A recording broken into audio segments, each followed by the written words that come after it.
भगवान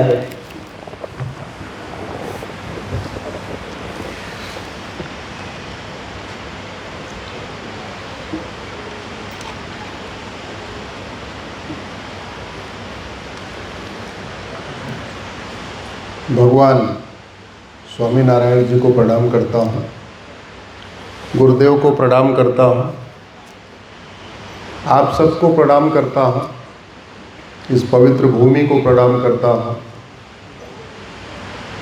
छत्रपति शिवाजी महाराज और संभाजी महाराज को प्रणाम करता हूँ।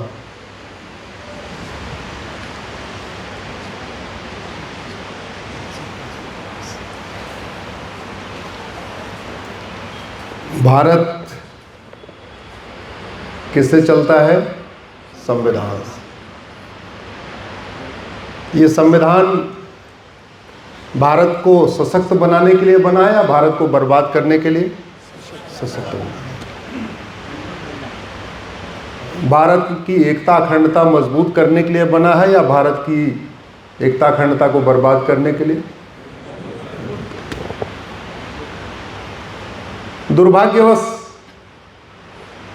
संविधान को पढ़ते समय शुरुआत में थोड़ा चश्मा बाहर का लगाया,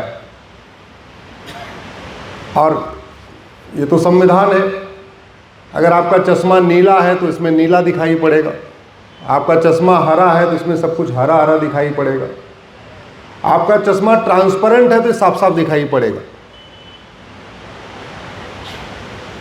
गुरुदेव, भारत में सुप्रीम कोर्ट से पहले यहाँ प्रिवी काउंसिल हुआ करती थी,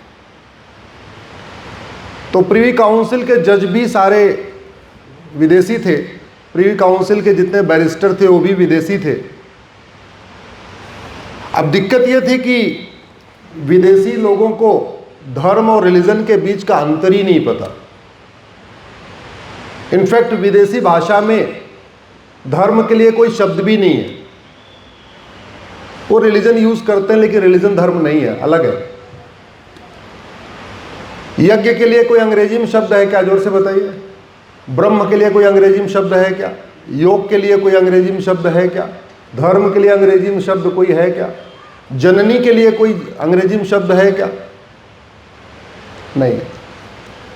तो चूंकि शब्द ही नहीं है, उनको कॉन्सेप्ट ही नहीं था, तो वो पढ़ते थे भारत का संविधान, प्रिवी काउंसिल के जो जजेस थे, लेकिन व्याख्या करते थे इंग्लैंड के हिसाब से। तो सारे उन्होंने उल्टे सीधे फैसले दे दिए। फिर देश स्वतंत्र हुआ, तो जब सुप्रीम कोर्ट बनी तो सुप्रीम कोर्ट में सामान्यतः वो लोग जज बने जिनके पिताजी अंग्रेज़ों के ज़माने में बैरिस्टर थे, वो भी कॉन्वेंट में पढ़े हुए थे, उनको भी धर्म और रिलीजन का अंतर नहीं पता था। तो उन्होंने भी प्रिवी काउंसिल के जजमेंट के ऊपर ठप्पा लगा दिया। अब जब प्रिवी काउंसिल के जजमेंट को स्वतंत्र भारत की सुप्रीम कोर्ट ने वेरीफाई कर दिया, तो फिर सारे के सारे फैसले पूरे देश में लागू होने शुरू हो गए। आम और बबूल एक समान नहीं होता। आम फल देता है और बबूल कांटा। लेकिन हमारे माननीय जजों का यह कहना था कि आम भी पेड़ है और बबूल भी पेड़ है, तो article 14 equality before law, equal protection of law, article 15 कोई भेदभाव नहीं करना, इसलिए आम और बबूल एक समान। गिलहरी और छिपकली दोनों अलग अलग है, गाय और लकड़बग्घा बिल्कुल अलग अलग है, लेकिन उनका कहना है कि नहीं, दोनों ही पशु हैं, दोनों ही जानवर हैं, इसलिए equality before law, equal protection of law. जितना आप भोजन गाय को कराओ उतना लकड़बग्घा को कराओ। तो हालत क्या होगी? एक दिन लकड़बग्घा आएगा, गाय को खा के चला जाएगा। ऐसे बहुत बड़ी गलत व्याख्या हुई। और सबसे बड़ी व्याख्या क्या हुई गुरुदेव? आर्टिकल 30 में लिखा हुआ है कि देश के नागरिकों को एजुकेशन इंस्टीट्यूशन खोलने का अधिकार है, चाहे वो माइनॉरिटी हो या मेजॉरिटी। एजुकेशन इंस्टीट्यूशन, मैं कॉन्स्टिट्यूशन दिखा के इसलिए कह रहा हूं कि ये वीडियो करोड़ों लोगों तक जाएगा, तो लोग गूगल कर सकते हैं इस पे। उस एजुकेशन इंस्टीट्यूशन को हमारे माननीय सुप्रीम कोर्ट के जजों ने रिलीजियस एजुकेशन इंस्टीट्यूशन समझ लिया। दिक्कत ये हो रही है जब हम मंदिर और मस्जिद को एक समान मानते हैं। दिक्कत यहां हो रही है कि हम वेद पुराण और बाइबल कुरान को एक समान मानते हैं। दिक्कत यहां हो रही है जब हम कहते हैं ऑल रिलीजन्स आर इक्वल। दिक्कत यहां हो रही है, मतलब ये तो वही हो गई कि सारी मिठाई एक समान, सारे पेड़ एक समान, सारे जानवर एक समान, जबकि सारे जानवर एक समान नहीं होते, सारे पेड़ एक समान नहीं होते, सभी पक्षी एक समान नहीं होते। तो सारे रिलीजन एक समान कैसे हो सकते हैं? नहीं होते। लेकिन हमारे माननीय जजों ने वेद पुराण पढ़ा, न भगवत गीता रामायण पढ़ा, न रामचरितमानस पढ़ा, न उपनिषद पढ़ा और न बाइबल कुरान पढ़ा। बिना पढ़े ये कह दिया सारी रिलीजियस बुक्स एक समान है, और सारी बुक्स एक समान है तो सबको प्रमोट और प्रोपोगेट करने का अधिकार एक समान है। ये तो वही बात हो गई कि आप चाहो तो आम लगाओ और आप चाहो तो बबूल लगाओ। जबकि माली का क्या काम है? माली का काम है कि आम को लगातार लगाए, आम की सिंचाई करे, आम की गुड़ाई करे, आम की निराई करे, आम की खरपतवार की सफाई करे, और उसके बबूल में अगर बगल में कोई बबूल आ जाए उस बबूल को उखाड़ के फेंक दे, क्योंकि आम और बबूल एक साथ रह ही नहीं सकते। ये प्रकृति का स्वभाव है। आपको पूरी दुनिया में आम और बबूल अगल बगल नहीं मिलेंगे, रह ही नहीं सकते, सरवाइव नहीं कर सकते। आम के बगल में बबूल लगाइए तो भी आम सूख जाएगा, और बबूल के बगल में आम लगा दिए तो भी आम सूख जाएगा, अल्टीमेटली आम सूख जाएगा। तो माली का ये काम है कि बबूल ना बढ़े और आम बढ़े, ये उसकी व्यवस्था देखें। आजकल इस भारत के संविधान में कहीं मदरसा शब्द लिखा ही नहीं। जैसे भारत के संविधान में वक्फ नहीं लिखा है, WAQF नाम का शब्द ही नहीं है, और वक्फ बोर्ड बन गया, वक्फ ट्रिब्यूनल बन गया, 40 लाख एकड़ ज़मीन पे वक्फ बोर्ड का कब्जा हो गया। आज का वो विषय नहीं है। अभी मैं सुबह सुबह वो विषय सोलापुर में रख के आया हूँ, इसलिए उस पर बात नहीं करूँगा, वो मेरी अलग PIL चल रही है सुप्रीम कोर्ट में। वैसे ही भारत के संविधान में मदरसा शब्द कहीं लिखा ही नहीं। भारत के संविधान में माइनॉरिटी कौन होगा कहीं लिखा ही नहीं।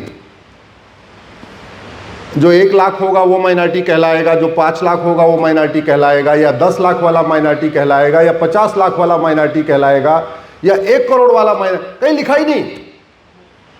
माइनॉरिटी न संविधान में लिखा है, न माइनॉरिटी कहीं किसी कानून में लिखा हुआ है, फिर भी माइनॉरिटी कमीशन चल रहा है, माइनॉरिटी अफेयर मिनिस्ट्री चल रही है। मदरसा न संविधान में लिखा, न कहीं हमारे संविधान निर्माताओं ने कहा। उसके बाद मदरसा आयोग चल रहा है, मदरसे का बोर्ड चल रहा है, और मदरसे की डिग्री भी वैलिड मानी जा रही है। गुरुकुल की डिग्री लेके आप IAS क्वालिफाई नहीं कर सकते, मदरसा का डिग्री लेके आप IAS में बैठ सकते हैं। ये चल रहा है भारत। 23 अगस्त 1948 को संविधान सभा की बहस हो रही थी गुरुदेव। तो कुछ लोगों ने कहा कि भाई देश का विभाजन हो गया, हम भारत में रहना चाहते हैं, हमको कुछ विशेष दर्जा दे दीजिए, थोड़ा विशेष हमको लाभ दे दीजिए। सरदार पटेल तुरंत खड़े हुए। सरदार पटेल साहब ने कहा, 23 अगस्त 1948 की डेट आपको बता रहा हूं, उन्होंने कहा कि मजहब के आधार पर विभाजन हो चुका, दोबारा मजहब के आधार पर कुछ मांगना मत, और जिसको अगर मजहब के आधार पर कुछ चाहिए तो अभी बाउंड्री बंद नहीं हुई है, रास्ता बंद नहीं हुआ है, अभी यहीं से निकल जाओ। जिसको मजहब के आधार पे कुछ चाहिए कहां चले जाओ? पाकिस्तान। 75 साल पुरानी बात है, लेकिन सरदार पटेल को भूल गए, संविधान को भूल गए। मजहब के आधार पे नियम बन गया, मजहब के आधार पे कानून बन गया, मजहब के आधार पे बोर्ड बन गया, मजहब के आधार पे ट्रिब्यूनल बन गया, मजहब के आधार पे लोन शुरू हो गया, मजहब के आधार पे वजीफा शुरू हो गया, मजहब के आधार पे सोसाइटी बनने लगी, मजहब के आधार पे बिल्डिंग बनने लगी, मजहब के आधार पे हलाल हराम शुरू हो गया, मजहब के आधार पे पाक नापाक शुरू हो गया। ये बंद होना चाहिए। ये भारत का संविधान भारत को बर्बाद करने के लिए नहीं बना। अब कुछ लोग कहेंगे अच्छा आप गुरुकुल खोल रहे हो तो फिर दूसरों को मदरसा खोलने का अधिकार मिलना चाहिए। गुरुकुल और मदरसा एक समान टीचिंग नहीं देते। कुछ लोग कहेंगे अच्छा आपको मंदिर बनाने का अधिकार है तो दूसरों को मस्जिद बनाने का अधिकार मिलना चाहिए। मंदिर और मस्जिद एक समान नहीं है। मंदिर में मानवता सिखाई जाती है, दूसरी तरफ मानवता नहीं सिखाई जाती, मजहब का प्रमोशन सिखाया जाता है। मंदिर में कभी ये नहीं कहा जाता कि हम जिसकी पूजा करते हैं केवल वही पूजा योग्य है। जिसको हम मानते हैं, अगर उसकी पूजा नहीं करोगे सीधे जहन्नुम में चले जाओगे, नरक में चले जाओगे। हम सब लोग यहाँ भगवान स्वामीनारायण के भक्त हैं। गुरुदेव ने कभी नहीं बोला होगा कि स्वामी नारायण भगवान की ही पूजा करना और नहीं किया तो नरक में जाएगा, ऐसा कभी बताया क्या? नहीं बताया। दूसरी तरफ बताया जाता है। हम दिन में कभी नहीं चिल्ला चिल्ला के बोलते। हनुमान के भक्त कभी नहीं कहते केवल हनुमान जी पूजा योग्य है। शंकर के भक्त कभी नहीं कहते केवल शंकर जी पूजा योग्य है। विष्णु जी के भक्त कभी नहीं बोलते केवल विष्णु के पूजा योग्य है। देवी के भक्त कभी नहीं बोलते केवल दुर्गा लक्ष्मी सरस्वती पूजा योग्य है। दूसरी तरफ कहा जाता है हम जिसकी इबादत करते हैं वही पूजा योग्य है। और पूरी दुनिया में आज तक कभी सनातन के मतावलंबियों ने किसी को तलवार के दम पे कन्वर्ट नहीं किया, लेकिन दूसरी तरफ कन्वर्ट हुआ। एक देश था पर्शिया, 90% पारसी होते थे, उसका नाम ही इसलिए पर्शिया था। जैसे यहाँ सब हिंदू थे इसलिए इसका नाम हिंदुस्तान था, वैसे एक देश था पर्शिया, वहाँ पारसी रहते थे इसलिए उसका नाम पारसी रहते थे इसलिए उसका नाम पर्शिया था। मात्र 5000 घुसपैठिए गए गुरुदेव वहाँ पे, और 50 साल में उन्होंने पर्शिया को ईरान बना दिया। लड़ने की आदत तो रही, खत्म हुई नहीं, तो पहले तो पारसियों को मार मार के भगाया। जब पारसी खत्म हो गए तो आपस में लड़ने लग गए, तो फिर ईरान के 2 टुकड़े हो गए, एक ईरान बन गया, एक इराक बन गया। एक शिया बहुल हो गया, एक सुन्नी बहुल हो गया, और झगड़ा भी खत्म नहीं हुआ। जो पर्शिया शांत था, समृद्ध था, खुशहाल था, अब वहां बहन बेटियों को स्कूल जाने का अधिकार नहीं है। तो सनातन धर्म स्वतंत्रता देता है, जबकि बाकी रिलीजन आपकी स्वतंत्रता को खत्म करते हैं। सनातन धर्म आपको, हमारे सनातन संस्कृति में तो आदिकाल से शास्त्रार्थ की परंपरा रही है। वेदों पे शास्त्रार्थ, उपनिषदों पे शास्त्रार्थ, भगवत गीता पे शास्त्रार्थ, रामायण पे शास्त्रार्थ, रामचरितमानस की एक चौपाई है, ढोल गंवार शूद्र पसवारी, उस पर आज तक शास्त्रार्थ चल ही रहा है, अभी बंद ही नहीं हुआ। कभी शास्त्रार्थ करने पे किसी का गला कटा क्या? जोर से बोलिए। अगर आप मानते हो धरती गोल है तो भी ठीक, और आप मानते हो धरती गोल नहीं तो भी आपका कोई गला नहीं काटेगा। दूसरी तरफ इतनी लिमिटेशन है कि आप तर्क कर ही नहीं सकते। आप विदेशी जो मजहब हैं उनकी किताबों पे तर्क कर ही नहीं सकते, उनको आप साइंटिफिकली उसके ऊपर कोई डिस्कशन नहीं कर सकते। भारत के संविधान का गुरुदेव आर्टिकल 27 कहता है कि मजहब को प्रमोट करने के लिए 1 रुपए खर्च नहीं करना। याद रखिएगा, रिलीजन को प्रमोट करने पे रोक है, धर्म को नहीं। धर्म बिल्कुल अलग होता है, रिलीजन बिल्कुल अलग होता है। धर्म सिखाता है equality, justice, liberty, fraternity, unity, national integration. मजहब इक्वलिटी, जस्टिस, लिबर्टी, फ्रेटर्निटी नहीं सिखाता, वो यूनिवर्सल इक्वलिटी नहीं सिखाता, यूनिवर्सल जस्टिस नहीं सिखाता। धर्म सिखाता है वसुधैव कुटुंबकम। रिलीजन कहता है हमारे रिलीजन में जो लोग हैं वो एक परिवार के हैं, जो इस रिलीजन के बाहर का है वो नापाक है। धर्म सिखाता है सर्वे भवन्तु सुखिनः सर्वे सन्तु निरामया, सबका भला हो, सबका कल्याण हो। रिलीजन कहता है मेरे रिलीजन वालों का भला हो, मेरे रिलीजन वालों का कल्याण हो, बाहर वालों का सत्यानाश हो जाए। धर्म सिखाता है सर्व मंगल मांगल्ये शिवे सर्वा साधिके। रिलीजन सर्व मंगल की बात नहीं करता। इसलिए सनातन धर्म में कभी भी हम लोग कभी नहीं कहते हिंदुओं की जय हो। बोलते हैं क्या? नहीं। हम कभी नहीं कहते गैर हिंदुओं का नाश हो। हम कभी नहीं कहते हिंदुओं में सद्भावना हो। हम कभी नहीं कहते हिंदुओं का कल्याण हो। हम क्या कहते हैं? धर्म की, अधर्म का, प्राणियों में विश्व का। हम भारत का कल्याण की बात ही नहीं करते, विश्व का कल्याण हो। हिंदुओं की जय की बात ही नहीं करते, धर्म की जय हो। दूसरी तरफ ये कॉन्सेप्ट नहीं है। धर्म और रिलीजन में ये डिफरेंस है। तो संविधान निर्माताओं ने कहा धर्म का प्रचार करना, रिलीजन का प्रचार नहीं करना। लेकिन हमारे सुप्रीम कोर्ट के जजों ने धर्म को रिलीजन समझ लिया, रिलीजन को धर्म समझ लिया। और केवल सुप्रीम कोर्ट के जजों ने नहीं, ये गलती मुख्यमंत्रियों से हुई, ये गलती पूर्व के प्रधानमंत्रियों से हुई, ये गलती मंत्रियों से हुई, ये गलती शिक्षा मंत्रियों से हुई। उनको धर्म और रिलीजन का अंतर ही नहीं पता था। ये जो मैं आपको अंतर बता रहा हूं, धर्म और रिलीजन का अंतर ये।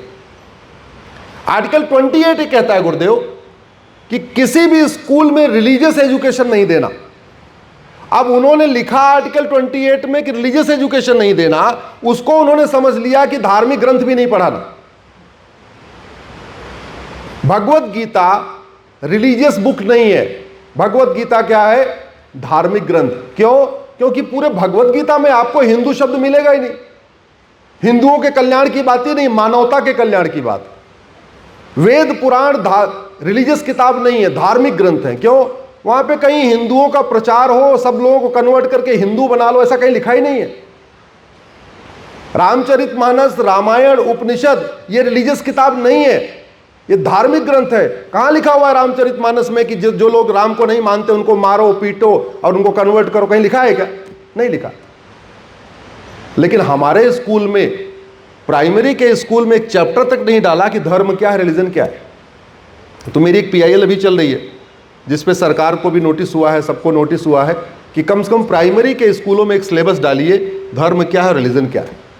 अब आर्टिकल 27 कहता है मजहब को प्रमोट करने के लिए 1 रुपए खर्च नहीं करना। आर्टिकल 28 कहता है कि मजहबी कोई टीचिंग नहीं करना। आर्टिकल 30 कहता है कि देश के सभी नागरिकों को एजुकेशन स्कूल खोलने का अधिकार है, एजुकेशन इंस्टीट्यूशन। मदरसा नहीं, मदरसा एजुकेशन इंस्टीट्यूशन नहीं होता। मदरसों में विज्ञान नहीं पढ़ाया जाता। मदरसे में पढ़े हुए आज तक पृथ्वी को चपटा मान के चलते हैं, आज तक वो गोल नहीं कह पा रहे। जो एजुकेशन इंस्टीट्यूशन लिखा है इसका मतलब लॉ कॉलेज खोल लो, इंजीनियरिंग कॉलेज खोल लो, मेडिकल कॉलेज खोल लो, 10वीं 12वीं का स्कूल खोल लो, मदरसा नहीं। दुर्भाग्यवश उस एजुकेशन इंस्टीट्यूशन को हमने मान लिया कि मदरसा खोलने का अधिकार है। और जो आर्टिकल 28 में लिखा हुआ था कि आप कोई मजहबी टीचिंग नहीं देंगे, उसको ये मान लिया कि आप भगवत गीता भी नहीं पढ़ा सकते। इसलिए मेरी PIL चल रही गुरुदेव कि 8वीं तक भारत के सभी स्कूलों में भगवत गीता को पढ़ाया जाए।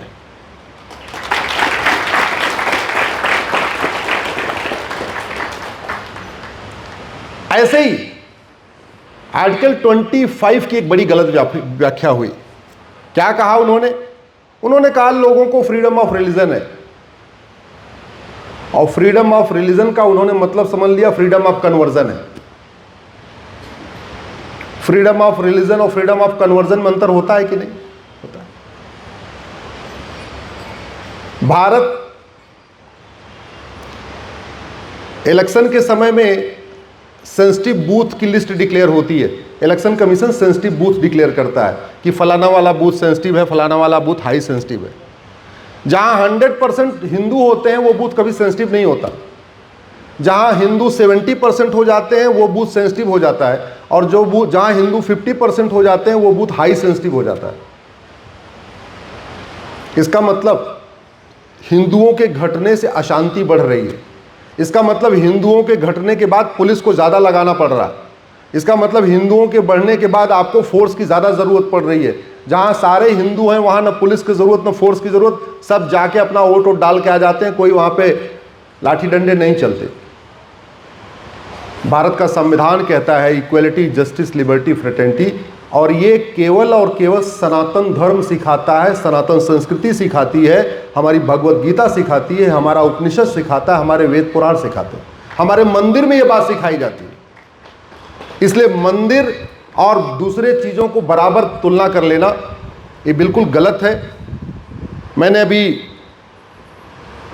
केंद्रीय जो हाउसिंग डेवलपमेंट मिनिस्टर हैं हरदीप पुरी साहब, उनसे रिक्वेस्ट किया है, और आज आप लोगों के सामने फिर से बता रहा हूं कि मैं क्या रिक्वेस्ट किया है। मैंने उनसे यही कहा है कि जब कोई भारत में सोसाइटी बने, कहीं पे टाउनशिप बने, तो टाउनशिप आप अल्टीमेटली नक्शा पास होने के लिए आता ही है।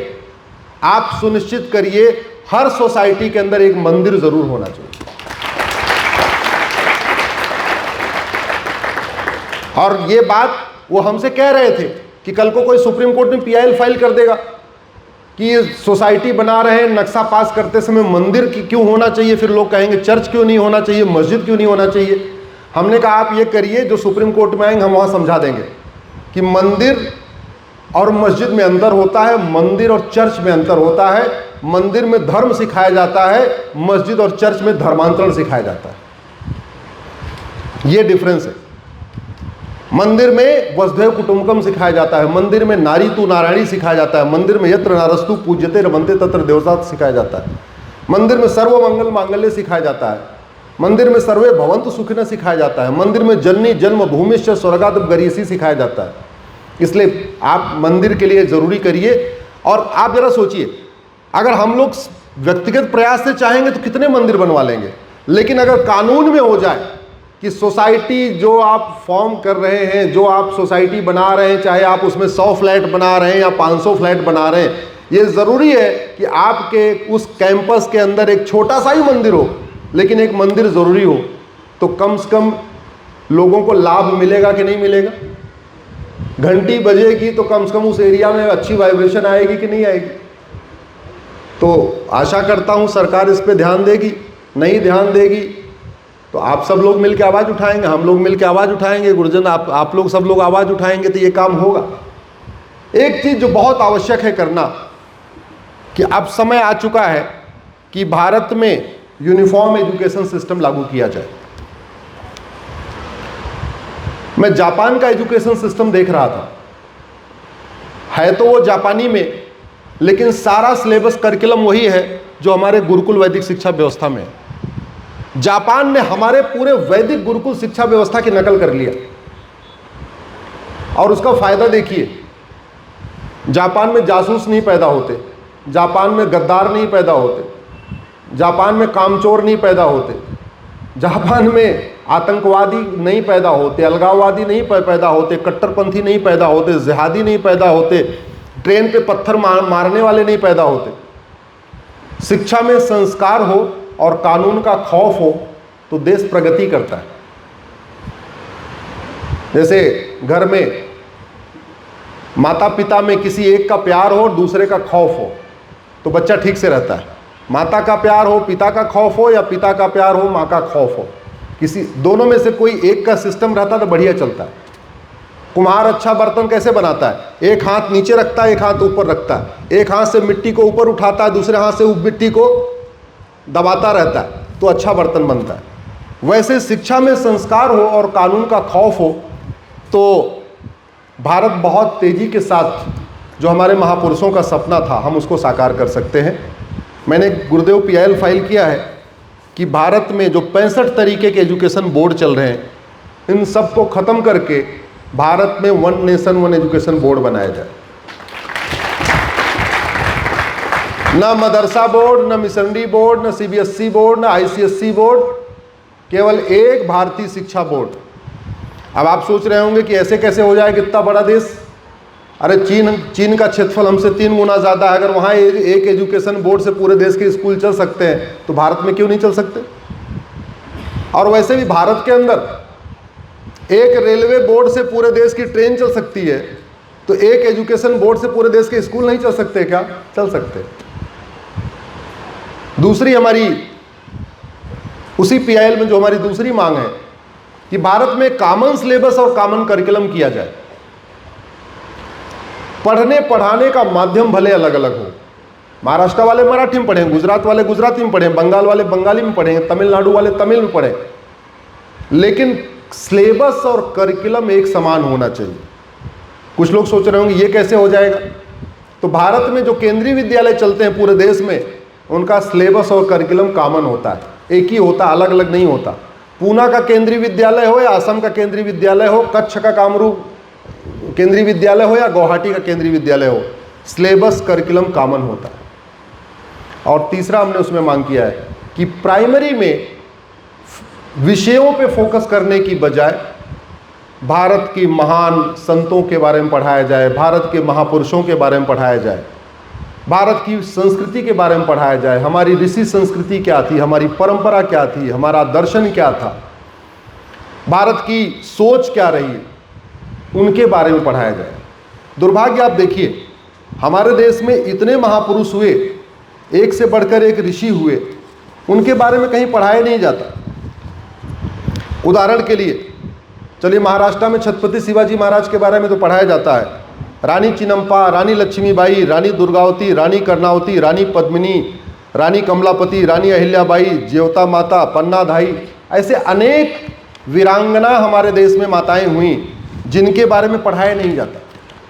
हमारी संस्कार व्यवस्था लुप्त होती चली जा रही है।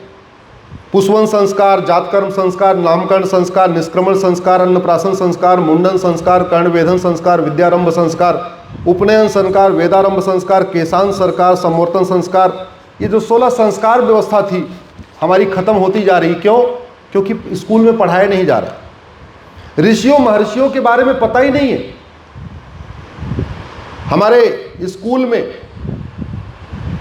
मरीच, कश्यप, विवस्वान, मनु, इच्छाकु, कुच्छी, विचु, वाण, अनर्य, वृथु, त्रिशंकु, धुंधुमार, ये जो भगवान राम के पूर्वज थे उनके बारे में नहीं पढ़ा रहे। बाबर, हुमायूं, तुगलक, गजनी, गोरी, खिलजी, औरंगजेब सबके बारे में पढ़ा रहे, लेकिन हमारे महापुरुषों के बारे में नहीं पढ़ा रहे। पता नहीं किसके किसके बारे में पढ़ा रहे, लेकिन जो यहाँ के हमारे वैज्ञानिक थे, महर्षि अंगिरा, महर्षि याज्ञवल्क्य, महर्षि अक्षपाद, महर्षि रैक्य, महर्षि अगस्त्य, महर्षि लोमस, महर्षि अग्निवेश, महर्षि वशिष्ठ, महर्षि अजातशत्रु, महर्षि वात्स्यायन, महर्षि अत्रि, महर्षि वामदेव, महर्षि अष्टावक्र, महर्षि वाल्मीकि, महर्षि आत्रेय, महर्षि विश्रवा, महर्षि कण्व, महर्षि विश्वामित्र, महर्षि कपिल, व्यास, कश्यप, कात्यायन, सरभंग, कृपाचार्य, सुखदेव, गर्ग, शुक्राचार्य, सत्यकाम, गोभिला, जापाल, गौड़पाद, सुतीर, च्यवन, सुमंत, जमदग्नि, जैमिनी, मरीच, दत्तात्रेय, अंगिरस, दधीच, पुलह, देवल, क्रतु, धौम्य, सौनक, पुणात, पराशर, भास्कराचार्य, चरक, भारद्वाज, करदम, भृगु, गौतम, बौद्धायन, मैत्रायण, धन्वंतरी, पतंजलि, चरक, सुश्रुत, सारंगधर, माधवकर, वाग्भट्ट, भावप्रकाश। ये मैंने भारत के ऋषियों का नाम नहीं लिया है, बल्कि भारत के वैज्ञानिकों का नाम लिया है।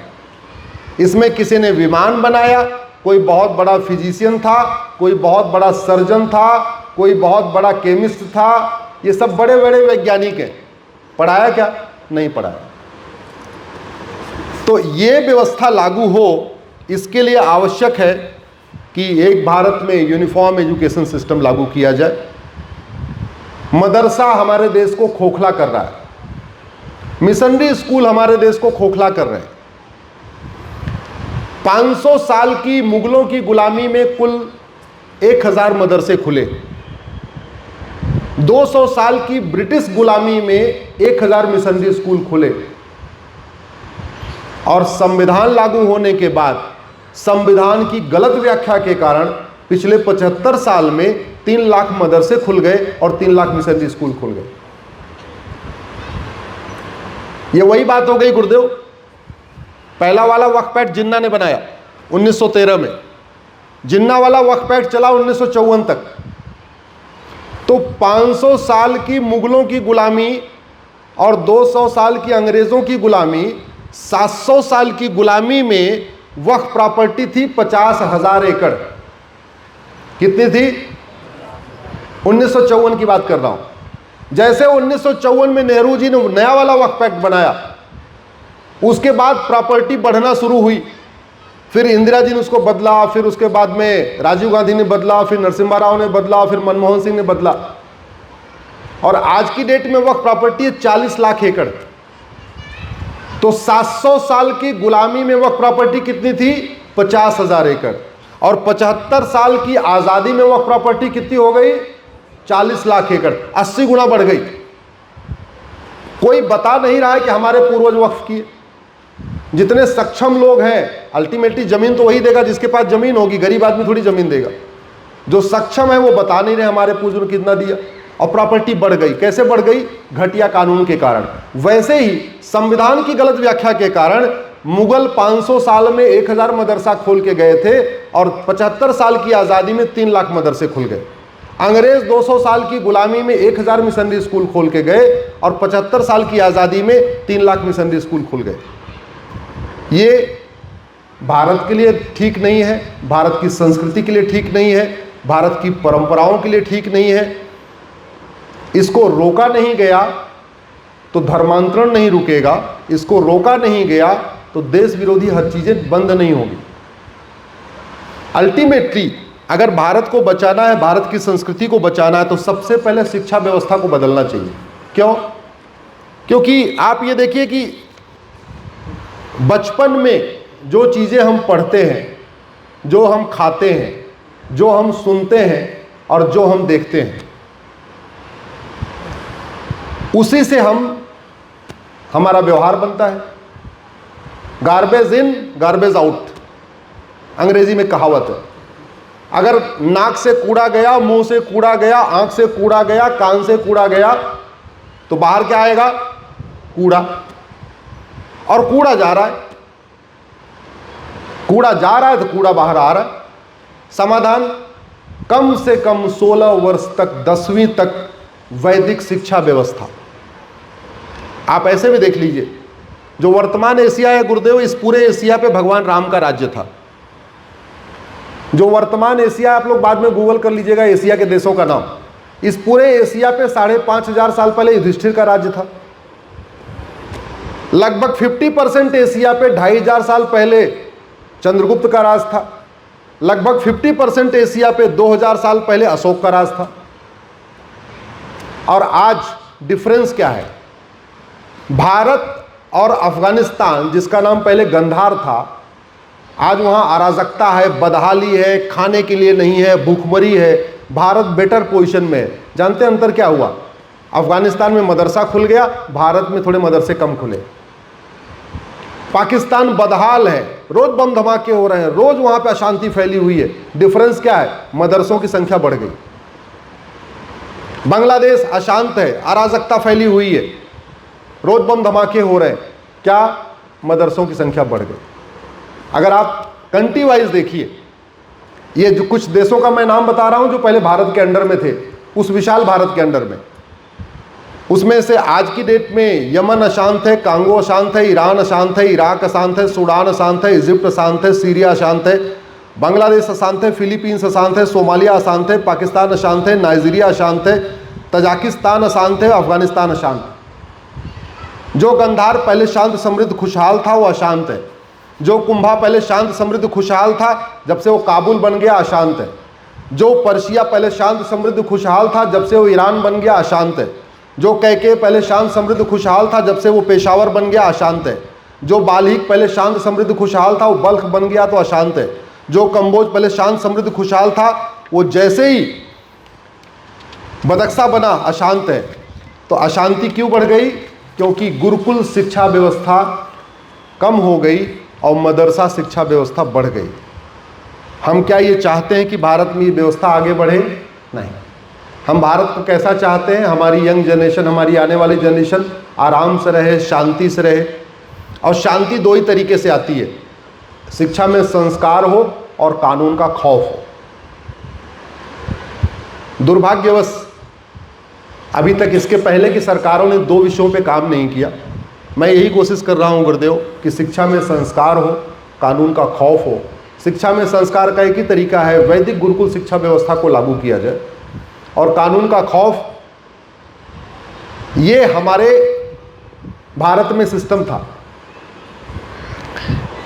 छत्रपति शिवाजी महाराज के समय जो जुडिशियल सिस्टम था, उसमें जुडिशियल जो केस थे उसकी 4 कैटेगरी थी। पहली कैटेगरी थी जस्टिस विद इन आवर, 1 घंटे के अंदर न्याय। कोई विवाद हुआ, दरबार में आया, 1 घंटे के अंदर न्याय हो गया। दूसरी कैटेगरी थी जस्टिस विद इन डे, 1 दिन के अंदर न्याय।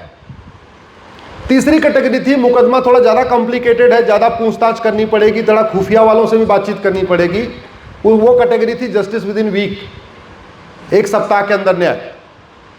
और एक एक्सेप्शनल कैटेगरी थी, वो बहुत कम केस हुआ करते थे, वो था जस्टिस विद इन मंथ, यानी 1 महीने के अंदर न्याय। आज हमारी न्यायिक व्यवस्था इतनी सड़ चुकी है,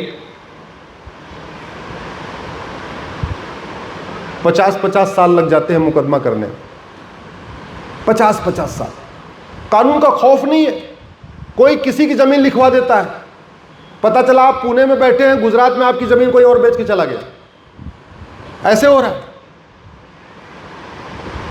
अभी उत्तर प्रदेश के मथुरा में एक विद्या देवी का केस आया, 30 साल तक वो मुकदमा लड़ रही थी ये सिद्ध करने के लिए मैं जिंदा हूं। क्यों? उनको कागजों में मार दिया था। 30 साल लड़ी और जब मर गई तो मर गई, मरी हैं 2025 में, कागजों में मार दिया था उनको 1995 में। और मारा क्यों था? बड़ा इंटरेस्टिंग केस है। विद्या देवी की मां गुरुदेव खत्म हो गई 75 में, तो मरने के पहले उनके बेटा नहीं था, वो विद्या देवी को 15 बीघे जमीन वसीयत करके चली गई, विल करके चली गई। विद्या देवी अपने ससुराल में रहने लग गई। 95 में, मतलब उनकी मां के मरने के 20 साल के बाद उनके गांव वालों ने उनकी मां को जिंदा कर दिया कागज में। विद्या देवी की मां कब मरी? 1975 में। और कागज में जिंदा कब किया? 1995 में। और विद्या देवी मरी 2025 में और इनको मार कब दिया? 1995 में। मतलब मां को मरने के 20 साल के बाद जिंदा कर दिया और विद्या देवी को मरने के 30 साल पहले मार दिया और मार के 15 एकड़ जमीन लिखवा लिया। विद्या देवी मरते मरते चली गई और जिन लेखपाल, पटवारी, कानूनगो, तहसीलदार, एसडीएम ने ये पूरा खेल किया था, उनको कुछ नहीं हुआ, वो भी नौकरी करके रिटायर हो गए। क्यों ऐसा हुआ? कानून का खौफ नहीं है। झूठ बोलना तो यहां फ्रीडम ऑफ स्पीच हो गया। झूठ बोलना दुनिया के कई देशों में सबसे सीरियस क्राइम है। हमारे देश में झूठ बोलना पाप तो है, लेकिन झूठ बोलना अपराध नहीं है। इसलिए झूठे वादे, झूठे नारे, झूठी बातें, झूठी स्टोरी, झूठा न्यूज़, झूठी डिबेट, सब झूठा झूठा हो जाता है। झूठा मैनिफेस्टो, खटाखट फटाफट, खटाखट फटाफट, कुछ भी वादा कर दो। तो भारत को मेरी कोशिश यही है कि भारत में शिक्षा में संस्कार हो और भारत में कानून का खौफ हो। शिक्षा में संस्कार हो, कानून का खौफ हो। इसके लिए ज़रूरी है कि एजुकेशन सिस्टम को बदला जाए और जुडिशल सिस्टम को बदला जाए। अभी गुरुदेव पिछले 1 सप्ताह से बंगाल के मुर्शिदाबाद में हिंदुओं को पलायन कराया जा रहा है। हिंदू पलायन कर रहे हैं। मुर्शिदाबाद का नाम पहले था कीर्तेश्वरी। हमारे जो 51 शक्तिपीठ हैं उसमें से एक शक्तिपीठ है कीर्तेश्वरी, जहां माता का मुकुट गिरा था। मुर्शिद खां नाम का लुटेरा गया, उसने कीर्तेश्वरी मंदिर को लूटा, तोड़ा और वहां अपनी नेम प्लेट चिपका के चला गया। कीर्तेश्वरी को बना दिया उसने मुर्शिदाबाद। और तब से हिंदू कम होने शुरू हुए। कम होते होते होते होते अब आज की डेट में हो गए हैं 30% और अब पलायन कर रहे हैं। अबू धाबी में, दुबई में, कुवैत में, बहरीन में हिंदू 10% से कम है। कभी आपने Abu Dhabi, Dubai, Kuwait, Bahrain में सुना कि हिंदुओं को पलायन करने के लिए मजबूर किया जा रहा है? नहीं। क्यों? कानून का खौफ है। भगवान श्री राम कहते हैं भय बिन होय न प्रीत, और भगवान कृष्ण कहते हैं सठे साठ्यम समाचरे। और हम आम भाषा में क्या कहते हैं? लोहा लोहे को काटता है। दुर्भाग्यवश न हमने भय बिन होय न प्रीत सिद्धांत पहले लागू किया, न सठे साठ्यम समाचरे सिद्धांत लागू किया, न लोहा लोहे को काटता है सिद्धांत लागू किया। इसलिए कोई कानून बनाओ, आ जाते हैं 150 लोग सड़क पे आ जाते हैं, बस जला देते हैं, ट्रेन जला देते हैं, पत्थर फेंक देते हैं, कुछ भी कर देते। पूरी दुनिया में ऐसा नहीं है। यहाँ है। क्यों? क्योंकि यहाँ पे झूठ बोलना फ्रीडम ऑफ स्पीच और सड़क घेर के जाम कर देना और बस को जला देना, ये भी जो है एक तरीके से विरोध का तरीका है। और तरीका क्यों चल रहा है? क्योंकि हमारे पुराने वाले कानून घटिया हैं। कानूनों पे काफ़ी कार्य हो रहा है। 1500 अंग्रेज़ी कानून ख़त्म हो चुके हैं। लगभग 50 कांग्रेसी कानून भी बदल दिए गए हैं, उसमें से एक वक्फ एक्ट भी है। लेकिन अभी काफ़ी कुछ बदलना बाकी है। तो मेरी कोशिश यही है, हमारे आने वाली पीढ़ियों को पलायन न करना पड़े, हमारे आने वाले बच्चों को पलायन न करना पड़े। भारत में भयबिन होय न प्रीत हो, भारत में सठे साठ्यम समाचरित हो। और संविधान की ये जो गलत व्याख्या हो गई है, जो धर्म को रिलीजन समझ लिया, रिलीजन को धर्म समझ लिया, और जो गाय और लकड़बग्घे को एक समान देखने लग गए, जो आम और बबूल को एक समान देखा जा रहा है, ये बदले। इसी के लिए गुरुदेव मैं प्रयास कर रहा हूँ, आप लोगों के आशीर्वाद से, भगवान स्वामीनारायण जी के आशीर्वाद से, यही मेरी कोशिश है। Monday to Friday supreme court में रहता हूँ। फ्राइडे की सुबह अपना मैं घर से निकलता हूँ, बैग लेके सुप्रीम कोर्ट जाता हूँ, सुप्रीम कोर्ट से बाहर कहीं चला जाता हूँ, और फिर मंडे की सुबह लौटता हूँ दिल्ली। तो एयरपोर्ट स्टेशन सीधे सुप्रीम कोर्ट जाता हूँ और शाम को घर पहुँचता हूँ। 2025 का गुरुदेव आज 45 आज 45वां जिला है आज 2025 का। अभी तक वो सैटरडे संडे आया नहीं घर में विश्राम करने वाला। ऐसे ही 2024 में 122 जिलों में जाना हुआ था, 2023 में 115 जिलों में जाना हुआ था। और अब हमने एक और विशेष नियम बना लिया है कि हमारा जहाँ कार्यक्रम होगा, अगर उसके 100, 150 या 200 किलोमीटर के अंदर स्वामीनारायण भगवान का मंदिर होगा तो वहाँ ज़रूर जाऊँगा। तो मेरा कार्यक्रम सुबह सोलापुर का था, तो मैंने आग्रह किया कि गुरुदेव अगर मैं आ सकता हूँ, तो गुरुदेव ने आदेश दे दिया। इसी बहाने आप लोगों से मिलना हो गया। आपको प्रणाम करता हूँ गुरुदेव, आभार व्यक्त करता हूँ। आप लोगों को प्रणाम करता हूँ, आभार व्यक्त करता हूँ। एक बात ज़रूर मैं कहूँगा, सोशल मीडिया का उपयोग राष्ट्रहित में करिए। कैसे करना है, मैं एक छोटा सा 1 मिनट के अंदर टिप्स बता देता हूँ। भारत में ट्विटर और इंस्टाग्राम मात्र 5 करोड़ लोग यूज़ करते हैं, लेकिन भारत में फेसबुक 50 करोड़ लोग यूज़ करते हैं। ट्विटर और इंस्टाग्राम पे आपको कितने लोग फॉलो करेंगे आपके हाथ में नहीं है, लेकिन फेसबुक पे 5000 फ्रेंड आप बना सकते हैं, ये आपके हाथ में है। एक अच्छी बात यह है कि गांव का किसान, मजदूर, रेडी वाला, पटरी वाला, चाय वाला, खुमची वाला, मूंगफली बेचने वाला, पान बेचने वाला, सब क्या यूज़ करते हैं? फेसबुक। तो उनके तक सारी बातें पहुँचे, इसके लिए ज़रूरी है आप जैसे बुद्धिजीवियों का फेसबुक पे रहना। तो क्या करिए, आप 5000 फेसबुक फ्रेंड बनाइए। लेकिन फेसबुक फ्रेंड बनाने में हम जो गलती करते हैं, हम अपने जान पहचान वालों को अपना फ्रेंड बनाते हैं, अपनी जाति वालों को फ्रेंड बना लेते हैं, सारे पटेल को फ्रेंड बना लेते हैं, सारे पवार को फ्रेंड बना लेते हैं, सारे सिंधे को बना लेते हैं। ये नहीं करना, अपने नाम से करना। जैसे आपका नाम क्या है? विशाल। शादी हो गई? अभी नहीं। तो विशाल जी, आप 5000 विशाल को फ्रेंड बना लो। फायदा ये होगा, विशाल हिंदू भी होगा, विशाल जैन भी होगा, विशाल बौद्ध भी होगा, विशाल सिख भी होगा, विशाल गुजराती भी होगा, विशाल बंगाली भी होगा, विशाल तमिलियन भी होगा, विशाल कश्मीरी भी होगा, विशाल ब्राह्मण भी होगा, विशाल क्षत्रिय भी होगा, विशाल वैश्य भी होगा, विशाल दलित भी होगा, विशाल किसी कंपनी का मालिक होगा, विशाल किसी कंपनी में मजदूर भी होगा, विशाल रिक्शा चलाने वाला भी होगा, विशाल किसी अरबपति भी होगा, करोड़पति भी होगा, लखपति भी होगा और खाकपति भी होगा। तो आपने 5000 विशाल को अगर जोड़ लिया, और जो बात आपको ठीक लगी, गुरुदेव की बात ठीक लगी, मेरी बात ठीक लगी, कभी जहाँ कुछ ठीक बात लगी, वो बात आपने फेसबुक पे लिख दिया, तो अभी तो आपने सुना, तो आपने अपनी तक रखा या 2-4 लोगों को और बता दिया। लेकिन अगर आपने फेसबुक पे डाल दिया तो आपकी बात कितनी पहुंच गई? 5000 विशाल तक पहुंच गई। उत्तर से दक्षिण, पूरब से पश्चिम, सारे विशाल आपके दोस्त हो गए। आपका नाम क्या है विशाल जी के पीछे? राकेश। और शादी हो गई? पत्नी का नाम?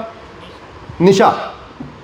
तो राकेश जी, आप 5000 राकेश को फ्रेंड बना लो और निशा जी को बोलो 5000 निशा को फ्रेंड बना ले।